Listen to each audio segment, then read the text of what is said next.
आप कहो तो मैं सीबीआई को भी इनवाइट कर सकता हूँ, ईडी को भी इनवाइट कर सकता हूँ। अच्छा। कि गुजरात के जितने भी बीएसपी के जो प्रदेश के लोग हैं, अगर उनके पास, चैलेंज के साथ कहता हूँ, अगर एक भी आदमी के पास 1 करोड़ से ऊपर की बात छोड़िए, अरे 25 लाख के अंदर भी पैसा एक दिन भी बसपा का झंडा पकड़ा है तो हम उसके ऋणी हैं।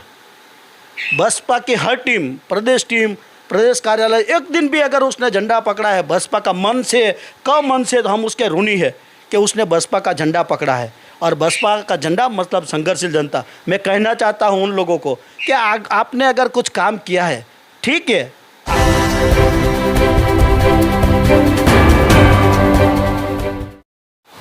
जी हाँ, मैं समता की सपोर्टर हूँ, मैं रोशनी रिपोर्टर हूँ। नमस्कार, मैं हूँ आपके साथ रोशनी और आप देखना शुरू कर चुके हैं रोशनी की रिपोर्टिंग गांव से शहर तक। जैसा कि हम कई दिनों से गुजरात के विधानसभा चुनाव कवरेज के लिए ग्राउंड पे उतर चुके हैं। यहाँ के मुद्दे पे भी हम बात करते हैं और जनता से जो यहाँ के मुद्दे हैं, जो परेशानियाँ, उस पर बात लगातार कर रहे हैं। और उसी कड़ी में हमसे बातचीत करने के लिए इस गुजरात के प्रदेश महासचिव अमित जाधव जिनका नाम है, और इनसे बातचीत करेंगे और यहाँ के बसपा की स्थिति किस तरीके से है, ये लोग काम क्या कर रहे हैं, ये जानने का प्रयास करेंगे। सबसे पहले तो आपका परिचय जानेंगे। जय भीम दर्शकों और जय भीम गुजरात के सभी मेरे साथी, बहुजन समाज पार्टी के साथी दर्शकों और सभी मतदार जो बहुजन समाज पार्टी के जो आस्था रखते हैं, उन सभी को जय भीम। आपके गुजरात में मैं घूम रही हूँ, आखिर वजह क्या है? ये कड़वा सवाल हो सकता है, वजह क्या है कि बसपा का यहाँ पे लोग बसपा के नहीं मिलते हैं?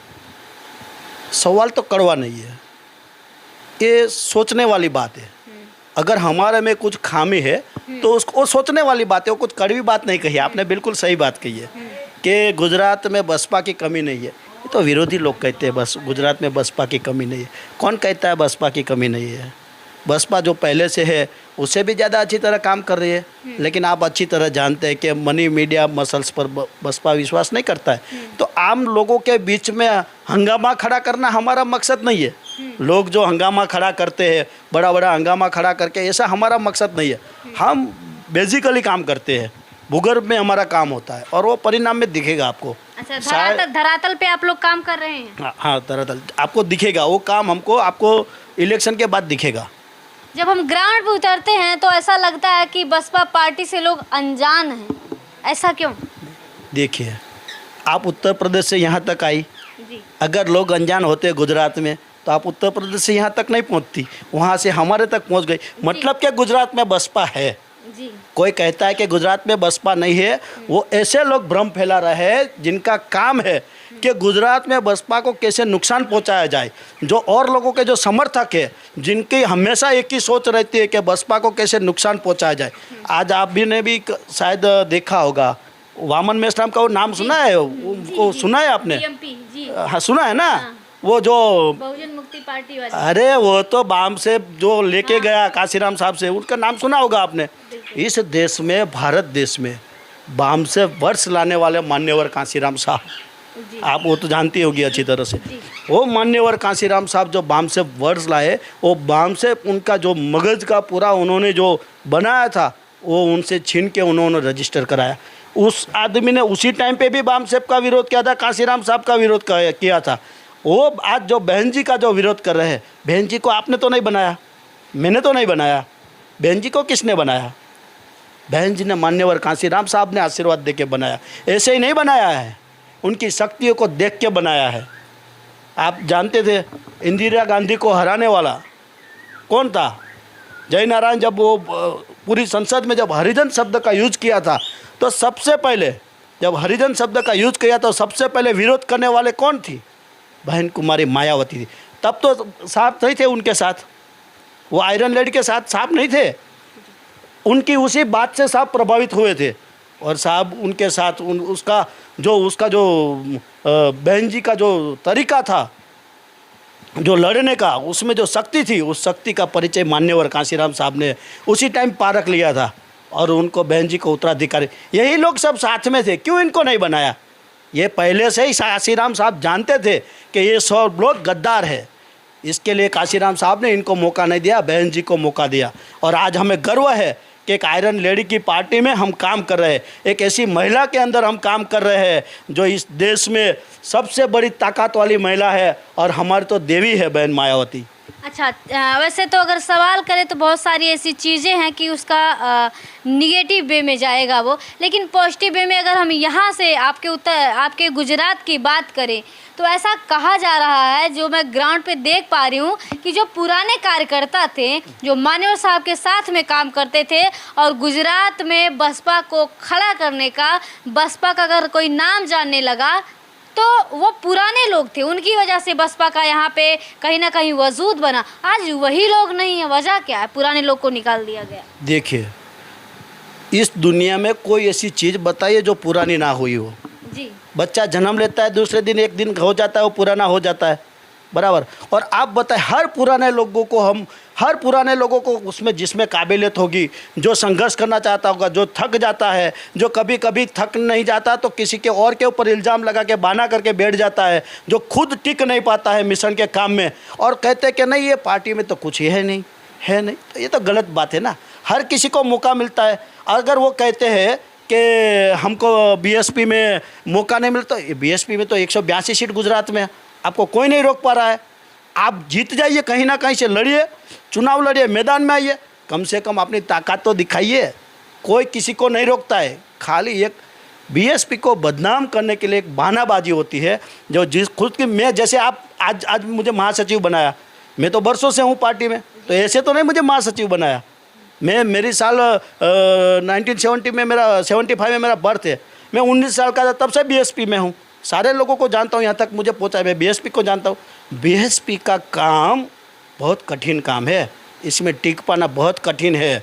लोगों की और पार्टियों की तरह नहीं है जो पैसों का खजाना आता है, जो सौदेबाजी करे, ये नहीं है। यहाँ तो देना है, त्याग करना है, समाज के लिए, अपने लोगों के लिए, अपने लोगों के बच्चों के भविष्य के लिए त्याग करना है, और त्याग करने की भावना वाला ही बीएसपी में टिकता है। एक इल्ज़ाम लगाया जाता है, एक आरोप लगाया जाता है कहीं ना कहीं कि जो प्रदेश कोर कमेटी के लोग हैं इस गुजरात के, वो धन उगाही खूब करते हैं चुनाव जब नज़दीक आता है।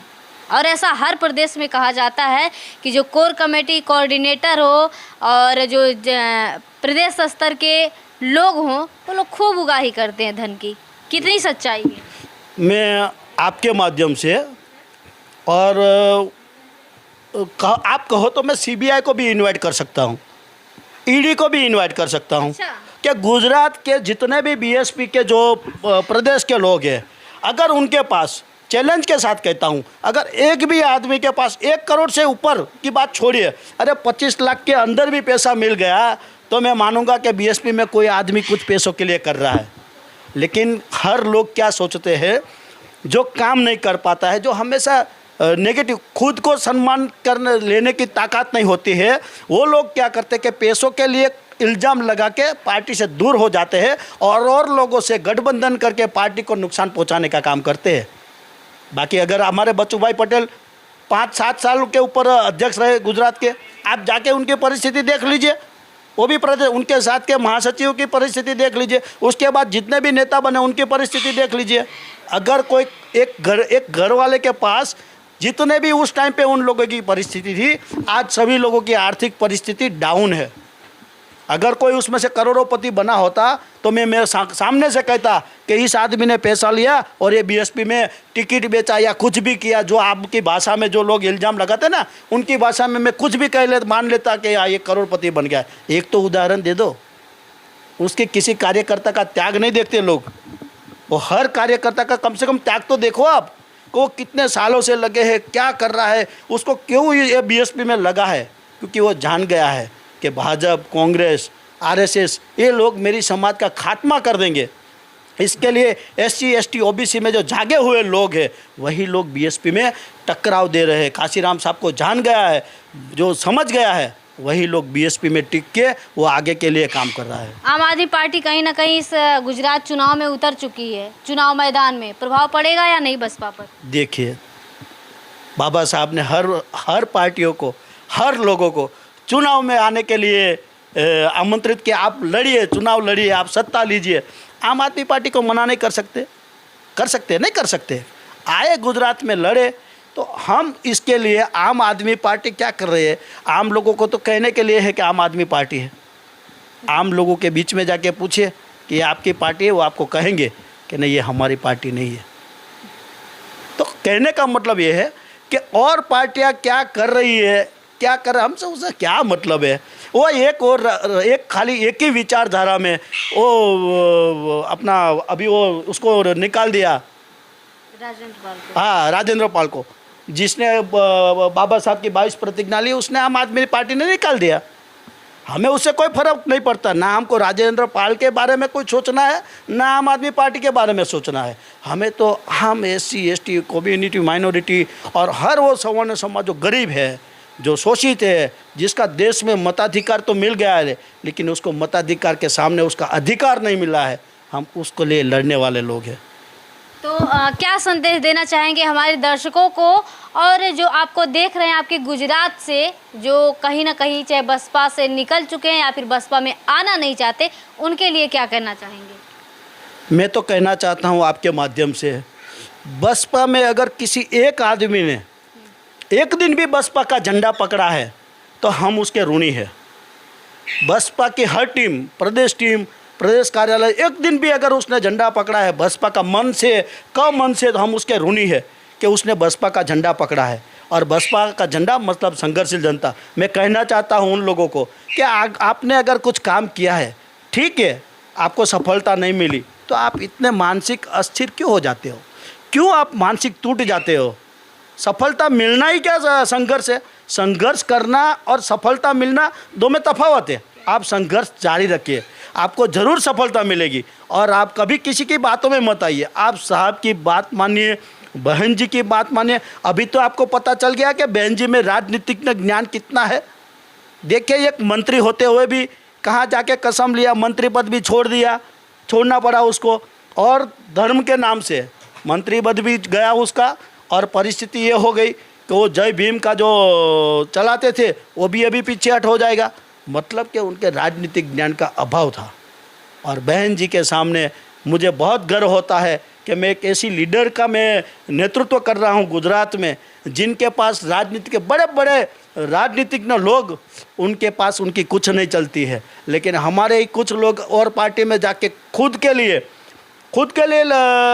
का डेवलपमेंट चाहते हैं और नाम बहन जी के सामने रख के पार्टी छोड़ के बहन जी के ऊपर इल्ज़ाम आरोप लगाना, ये सब करते हैं। लेकिन गुजरात की जनता, देश की जनता, सबको मेरी एक ही विनती है कि आप मान्यवर कांशीराम साहब की बात मानिए, बाबा साहब की बात मानिए। और इस देश में एक ही एक बहना है जो बाबा साहब की सपना लेके चली है और उसका पूरा करने का पूरा उसका तजुर्बा है। और बसपा ने ही साबित करके दिखाया। अभी एक वो भाई निकला था जो बरसों से बाम से कांशीराम साहब से छीना है, और उसने कहा था कि मैं तो RSS के हेडक्वार्टर पे जा रहा हूँ इतने लाख लोगों को लेके। मैं उनसे पूछना चाहता हूँ, क्या हासिल कर लिया भाई? हेडक्वार्टर के जा के आप क्या हासिल करना चाहते हो? आप क्या कहना चाहते हो लोगों को? क्या है RSS वाले तुमसे डरे हुए वो बताना चाहते हो या गुमराह कर रहे हो? ये बिल्कुल गलत बात है। हमको RSS के हेडक्वार्टर पे जाने के लिए बाबा साहब ने नहीं बोला है। हमको तो संविधान के मंदिर में जाने के लिए बाबा साहब ने बोला है कि इस मंदिर पे तुम कब्जा करो। और यही आदमी कांशीराम साहब की बात करता है कि कांशीराम साहब ने मानते हैं उनकी। अरे बहन जी को भी तो कांशीराम साहब ने बनाया है। तो कौन सी दुनिया में तुम जी रहे हो?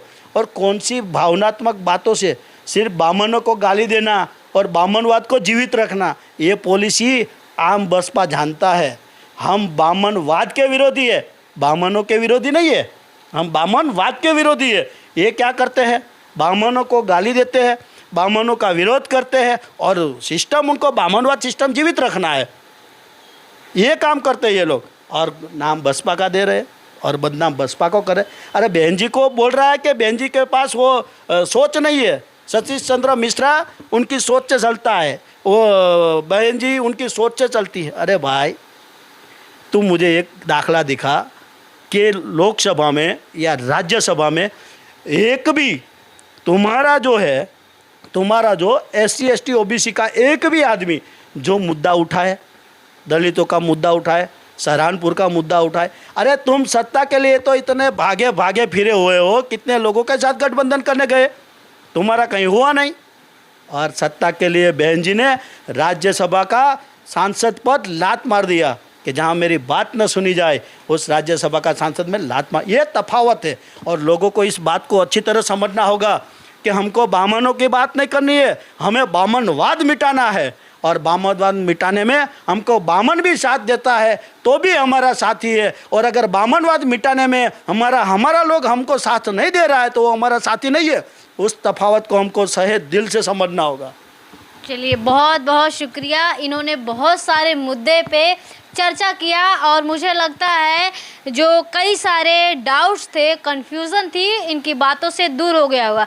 बड़ा अच्छा लगा जो इन्होंने लास्ट की लाइन बोली, यदि ब्राह्मणवाद को ख़त्म करने के लिए हमारा साथ देता है तो हमारा अपना है, लेकिन हमारे ही लोग अगर ब्राह्मणवाद को ख़त्म करने के लिए हमारा साथ नहीं देते हैं तब भी वो हमारे नहीं है। तो इनकी बातों को सुनकर इस बसपा को यहाँ पे किस तरीके से लोग काम कर रहे हैं और किस तरीके से प्रेजेंट कर रहे हैं, ये सारी बातें सुन करके आप सभी को कैसा लगा और क्या कहना चाहते हैं, ये प्रतिक्रिया कमेंट बॉक्स में लिखकर ज़रूर बताएं। धन्यवाद।